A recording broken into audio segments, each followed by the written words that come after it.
கையில கெட்டு கெட்டா பணத்தை வச்சுட்டு நான் இந்த கேம் விளையாடி தான் இந்த காரை வாங்கினேன் இப்படின்னு சொல்றது வந்து குற்றம் சொல்லிட்டு தெரியும் எல்லாருக்குமே. ஆனா குற்றமாட்டு இருந்தாலும் நாங்க அந்த குற்றத்தை செஞ்சுதான் பணத்தை சம்பாதிப்போம் அப்படின்னு சொல்றவங்கள ஒண்ணுமே செய்ய முடியாது. இவங்க பெற்றோர் வந்து இந்த பையனை நினைச்சு என்ன பாடலாம் அப்படின்னு பாத்தீங்கன்னா,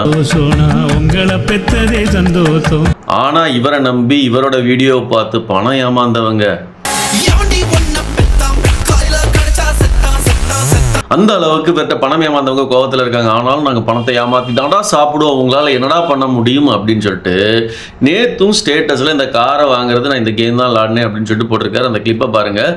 இப்படி மக்களை ஏமாத்துறவங்கள அரசாங்கமும் காவல்துறையும் கண்டுக்காத பட்சத்தில் தொடர்ந்து மக்களை ஏமாற்றி சாப்பிட்றது தான் அவங்களுக்கு ரொம்பவே ருசியாட்டு இருக்குது. அதனால அதை தொடர்ந்து செஞ்சுட்டு இருக்காங்க.